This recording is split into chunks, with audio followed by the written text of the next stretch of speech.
Galera, tão curtindo a entrevista com o professor Alisson? Ele é inteligente mesmo, né? Nessa segunda parte, nós vamos falar sobre o termo marqueteiro. É um termo certo? É um termo errado? Né? A gente vai ver um pouquinho. Se liga aí na entrevista.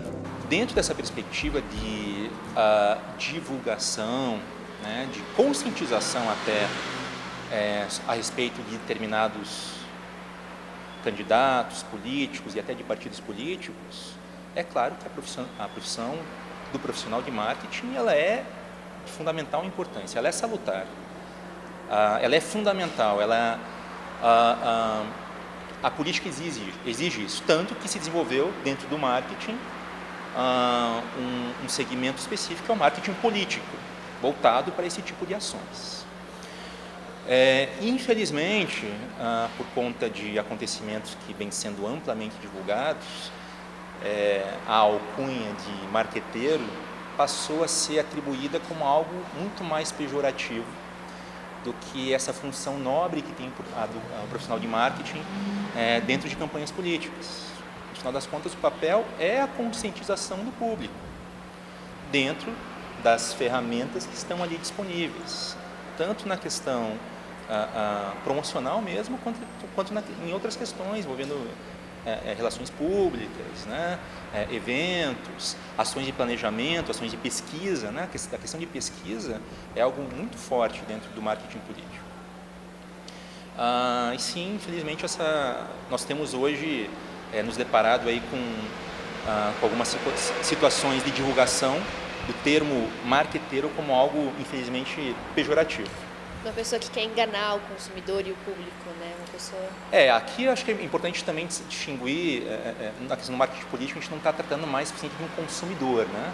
É bom diferir isso, até porque a legislação ela também difere, né? Aquilo que nós temos de proteção do consumidor e as atividades promocionais que estão voltadas no mercado de consumo, né? O consumidor é aquele que vai adquirir produtos ou serviços como um destinatário final, né? E do outro lado nós temos o público votante, né? O público dos eleitores, que são regidos até por outros tipos de normas. Mas claro, assim como na questão sob a ótica do consumidor, na promoção de produtos ou serviços, na divulgação, na pesquisa, no lançamento de produtos ou serviços, né? No desenvolvimento de produtos ou serviços, e aqui para dar uma ideia melhor do quão abrangente é a atuação do profissional de marketing, não é só promover, é pesquisar, é criar, é lançar, é manter produtos e serviços, assim como nessa atuação do profissional de marketing, não vale o vale tudo, a gente não pode ter o sucesso, a lucratividade, né, os resultados acima de questões relacionadas, por exemplo, à saúde ou à segurança do consumidor. Isso também vale, essa noção vale em relação ao marketing político. Uma outra expressão muito comum aqui dentro da questão do marketing político é o vale tudo eleitoral, e aí realmente a gente tem que avaliar, sob o ponto de vista ético, até que ponto algumas situações devem ser moralmente admitidas.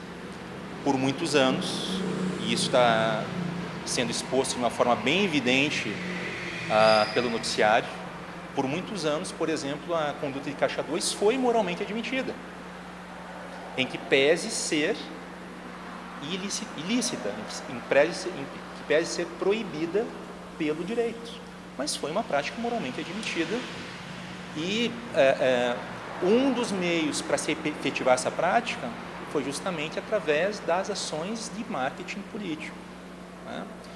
E a gente tem nomes importantes aí que se tornaram referências no marketing político, sendo alvo hoje de investigações, sendo alvo aí de críticas nessa questão. Então, claro, mas tanto em relação ao marketing político como em relação ao marketing de produtos e serviços em geral, acho que vale de novo aquela máxima: não causar de uma forma consciente prejuízos aos seus concorrentes, e dentro da política são os seus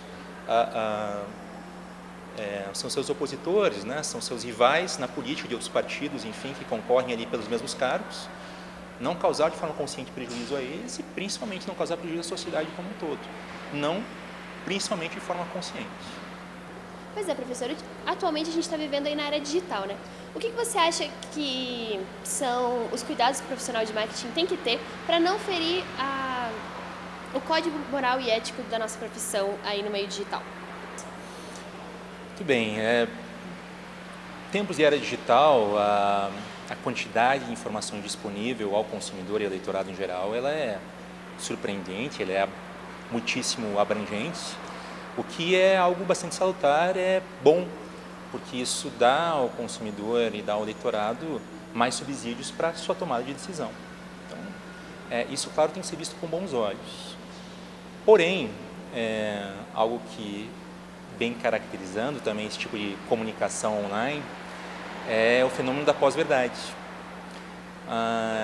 E isso também é um fenômeno que decorre dessa grande quantidade de informações. As pessoas, em geral, elas têm dificuldades em perceber quais seriam fontes idôneas de informação. E outro complicador dentro dessa conjuntura é até a forma como os algoritmos eles foram desenvolvidos, na medida em que, por exemplo, numa rede social, ao consumidor, ao usuário, enfim, da rede social, costumam ser direcionados conteúdos que lhes são de interesse, o algoritmo direciona esses conteúdos. E isso causa riscos, na medida em que o consumidor, sendo exposto apenas e quando eu falo em consumidor, entendam também eleitorado, a gente está tratando aqui de marketing político, né? Mas o usuário, enfim, ao ser exposto a apenas conteúdos que lhe são de interesse, ele fica desprovido do contraponto. E na questão política, isso aí sim a gente tem um risco muito importante, né? As pessoas,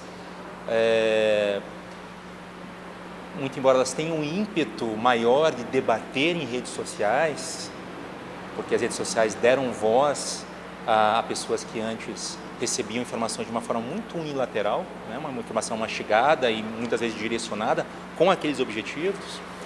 Hoje as pessoas têm voz para debater quaisquer tipos de assuntos que elas possuam através das redes sociais, mas com esse risco de pós-verdade, com esse risco de uma informação sem uma comprovação, sem uma verificação de fonte idônea e muito menos com um contraponto.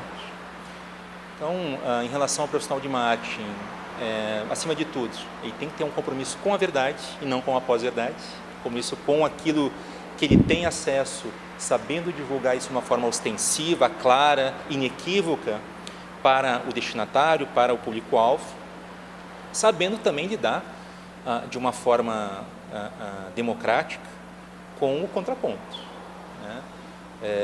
E claro, dentro de relações comerciais, agindo também de forma leal. Há situações, inclusive, dentro de ações de marketing voltadas para redes sociais, por exemplo, em que alguns anunciantes valem-se de atos denegritórios em relação a um concorrente. E isso é uma prática de concorrência desleal.